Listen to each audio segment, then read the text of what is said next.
Dear Kuya Allen, tawagin niyo na lang po akong KG. Sumulat ako sa iyo dahil hanggang ngayon, hindi pa rin mawala sa isip ko ang isang pangyayaring naganap noong college days ko. Isang hapon na akala ko ay ordinaryong paggawa lang ng project. Pero naging simula pala ng pagtuklas ng isang bahagi ng sarili ko na hindi ko akalaing umiiral.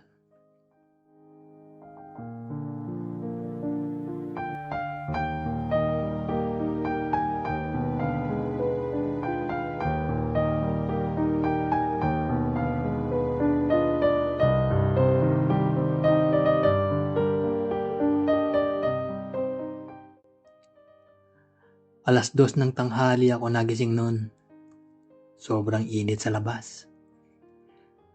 Naalala ko, may usapan pala kami ng mga grupa ko para sa isang major project.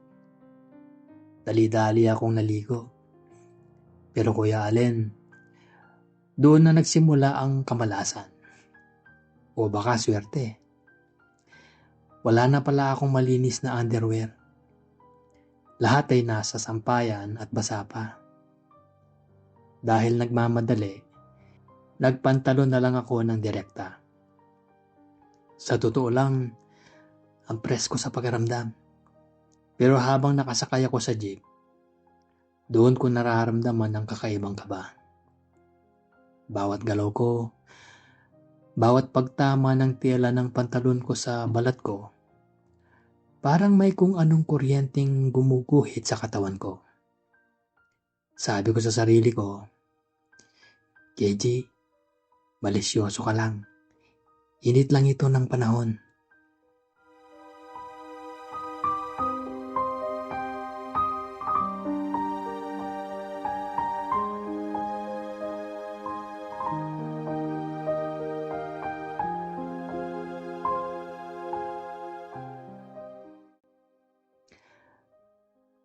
Pagbaba ko sa kanto, malapit sa boarding house nila Jun, ramdam ko ang titig ng mga tao. May mga tambay, may mga bading na nagbubulungan. Rinig ko pa nga ang sabi ng isa, Mare, tumutulo ang laway mo. At sabay tawanan.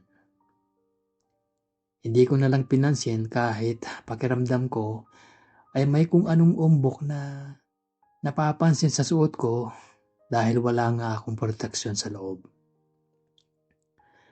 Pagdating ko sa gate, sinalubong ako ni Jun. Wala siyang suot na t-shirt. Pawis na pawis siya pero ang bango pa rin tingnan. Inakbayan niya ako kagad. Ba't ngayon ka lang pre? Ang sabi niya habang nakangiti.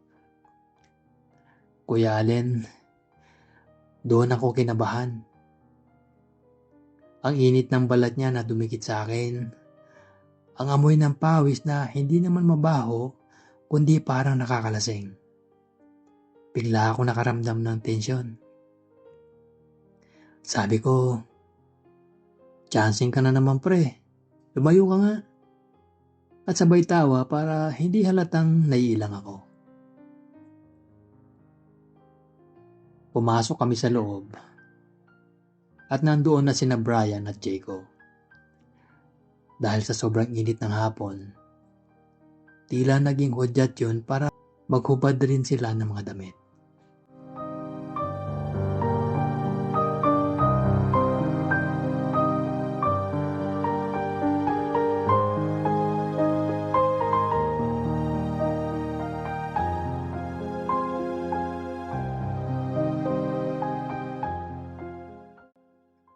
Doon na naging magaan ang usapan, pero mabigat ang tensyon.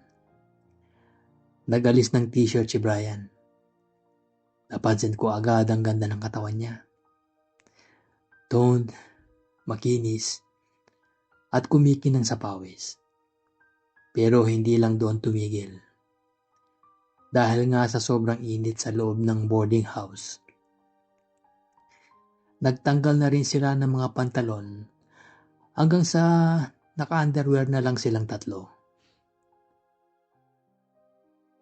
Sabi ko sa sarili ko, ano ba tong napasukan ko? Project ba to o pageant? Nagbibiruan sila, nagtutulakan, nagyayabangan ng katawan. At syempre, hindi nila ako tinigilan. Okay, G, sali ka na rin. Huwag kang KJ, ang hamon ni Brian. Tumanggi ako. Alam ko kasing kapag nagtanggal ako ng pantalon,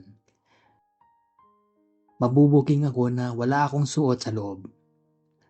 Pero dahil mga ungas sa mga tropa ko, pinagtulungan nila ako. Hinawakan ako ni Jun sa aking kamay at si Jayco ay sa paa. Inihiga nila ako sa sahig habang tumatawa. Doon na tumigil ang mundo ko. Kuya Allen, sa isang iglap, inila ni Jayco ang pantalong ko pababa. Tumahimik ang lahat. Ang tawanan ni na Jun at Jayco biglang napalitan ng gulat. Bumulaga sa kanila ang katotohanan na wala akong suot na anuman sa loob ng pantalon ko. At dahil sa tensyon at pagkapahiya, ang pagkalalaki ko ay tila nag-alsa na rin ng bandila. Wala palang suot itong loko, ang sigaw ni Brian. Pero imbis na pandirihan ako, iba ang nakita ko sa mga mata nila. May halong biro, pero may halong pananabik.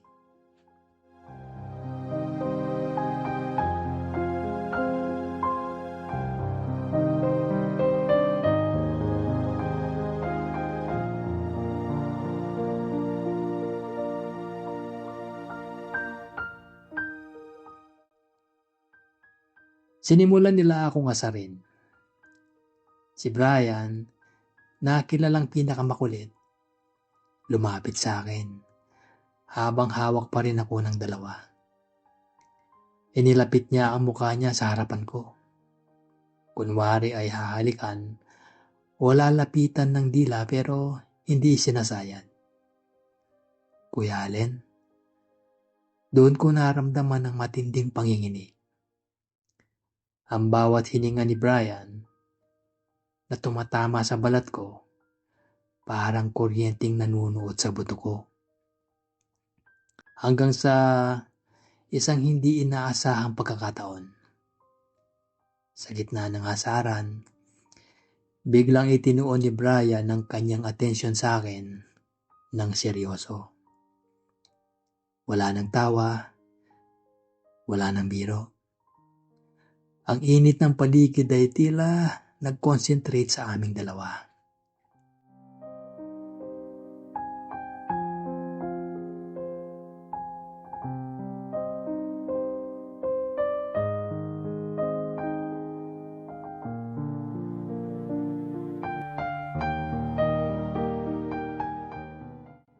Isang mabilis na pangyayari ang nagpatahimik sa buong kwarto.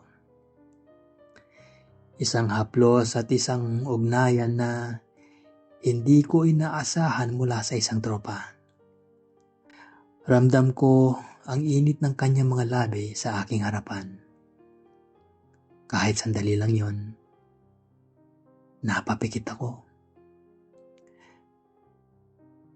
Brian, wag. Pero ang boses ko ay tila walang lakas. Napatigil ang lahat. Si Brian, nakatitig lang sa akin. Pawis na pawis siya. Pero sa mga mata ko, napakaganda niya nung oras na yon. Ang kinis ng mukha niya, ang labi niyang nakatutokso, tila bumagal ang oras. Tumingin si Brian kina Jun at Jayco. Sa seryosong tono, sinabi niya na, "Pre, hawakan niyo lang ng mabuti si KJ. Doon ko nalaman na hindi na ito biro. Lumapit si Brian. Ipinatong ang kanyang mainit at pawis ang katawan sa akin. Nagdikit ang aming mga balat. Nagkiskisan ang aming mga harapan. Kuya Allen, ang sarap sa pakiramdam. Ang dulas ng aming mga katawan dahil sa pawis ay tila naging pampadulas na rin sa aming mga emosyon. Ang tanda na pareho na kaming nadadala ng sandali. Hindi ko na alam kung nasaan na ang lakas ko para pumiglas. Ang tanging alam ko lang, sa gitna ng mainit na hapon na yon, sa loob ng boarding house na yon, natuklasan ko ang isang uri ng sarap na sa mga tropa ko lang pala matatagpuan.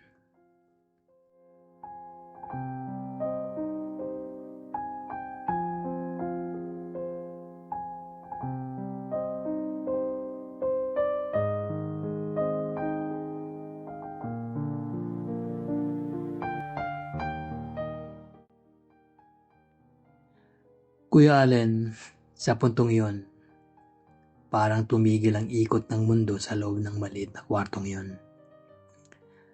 Ang tanging naririnig ko lang ay ang mabilis na paghinga ni Brian na malapit sa akin tenga at ang mahinang ugong ng electric fan na tila hindi kayang palamigin ng tensyong namumuo sa aming apat. Naramdaman ko ang bawat dulas ng pawis sa aming mga katawan na habang patuloy na ikinikis-kis ni Brian ang kanyang sarili sa akin. Wala na ako nagawa kundi ang mapapakit at damhin ang init na yon. Ang kamay ni na June at Jayco na nakahawak sa akin ay hindi na parang nangaasar. Tila naging suporta na sila sa isang karanasang hindi namin inaasahan. Sa bawat paggalaw ni Brian, ramdam ko ang pagsuko ng aking katawan. Ang dati takot at kaba ay napalitan ng isang uri ng pagkasapik. Hindi ko na maikakaila, Kuya Allen. Nalilito man ang isip ko, ang katawan ko ay sumasagot sa bawat haplos at kiskis na nararamdaman ko.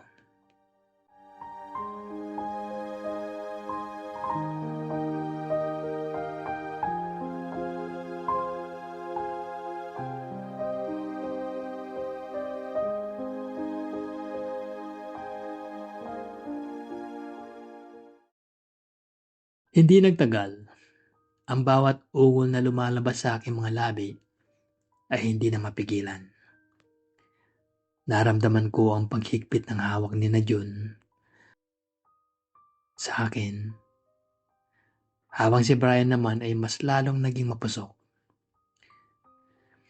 Ang aming mga katawan ay tila naging isa sa gitna ng init ng hapon na yon.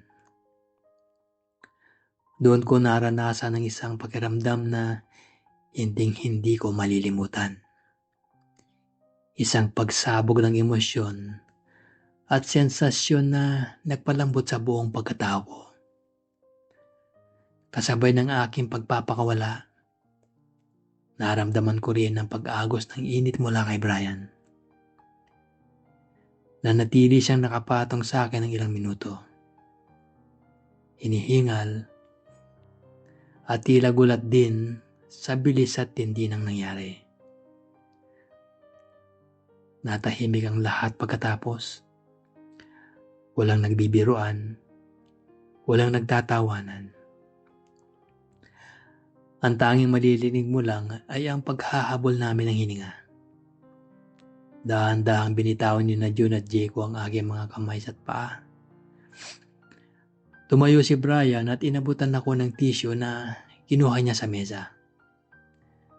Ang mga mata niya ay may halong pagkaalala pero mayroon ding kakaibang kinang.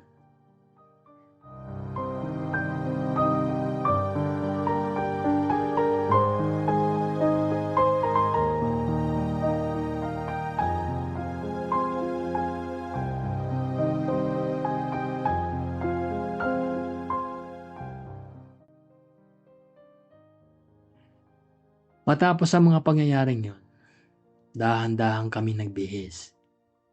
Walang nagsasalita. Parang may isang unspoken agreement kami na ang nangyari sa loob ng boarding house na yon ay mananatili lang sa loob ng 4 na sulok ng kwartong yon. Tinapos namin ang aming mga project ng may konting ilangan. Pero ramdam mo ang mga malalim na koneksyon sa aming 4. Hindi na lang kami basta magkakagrupo. Meron na kaming pinagsaluhang sikreto na habang buhay naming dadalhin. Pag-uwi ko ng bahay, nung gabing yun, hindi ako makatulog. Inisip ko kung tama ba ang ginawa ko. O kung dapat bang ikahiya ko ang sarili ko. Pero Kuya Allen, narealize ko na sa gitna ng kalituhan, natuklasan ko ang isang bahagi ng aking pagkatao na dati ay nakatago lang. Hindi ko man maipaliwanag ng lubos. Alam kong ang hapon na yun sa boarding house ay isang mahalagang bahagi ng aking paglaki. Hanggang ngayon, kapag naaalala ko ang amoy at pawis ng init ng balat ni Brian at ang pagkakahawak ni June at Jayco, hindi ko maiwasang mapangiti. Dahil sa kabila ng lahat, doon ko naramdaman na kahit sa mga hindi inaasahang pagkakataon at sa piling ng mga kaibigan, maaari tayong makatuklas ng isang uri ng katotohanan tungkol sa ating sarili. Maraming salamat sa pakikinig, Kuya Allen. Sana ay kapulutan ito ng aral ng inyong mga listeners. Na ang pagkakaibigan ay minsan ay may mga hindi inaasahang liko. At ang pagtanggap sa sarili ay nagsisimula sa pagharap sa ating mga pinakamasidhing damdamin.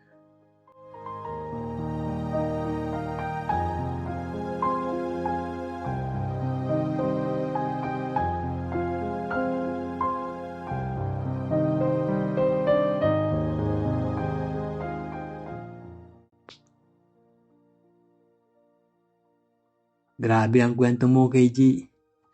Napakainit at puno ng tensyon. Pero higit sa lahat, isa itong kwento ng pagtuklas sa sarili.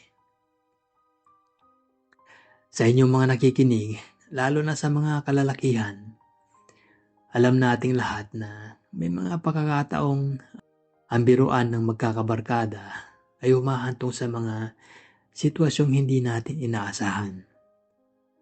Ang tawag dito ay situational exploration. Hindi ito nangangulugan na agad na nagbago ang iyong pagkatao. Kundi nagpakita lang ito na ang tao ay komplikado pagdating sa emosyon at pagnanasa. Ang mahalaga sa kwento ni KG ay ang consent o pagpapayag. Bagamat nagsimula ito sa pagbibiro, nauwi ito sa isang karanasang pinagsaluhan nila ng may pag-unawa sa huli. Kung kayo man ay nasa ganitong sitwasyon, huwag kayong matakot o mahiya. Ang pag-unawa sa ating sariling katawan at damdamin ay bahagi ng ating paglalakbay sa buhay. Ano ang masasabi niyo sa kwento ni KG? Naranasan niyo rin ba ang mapagtripan ng tropa na nauwi sa seryosohan? I-comment nyo lang ito sa ibaba. Hanggang sa muli, ito ay inyong Kuya Allen, ang inyong katambay at kakwentuhan sa bawat gabi. Mag-ingat kayo palagi. Maraming salamat.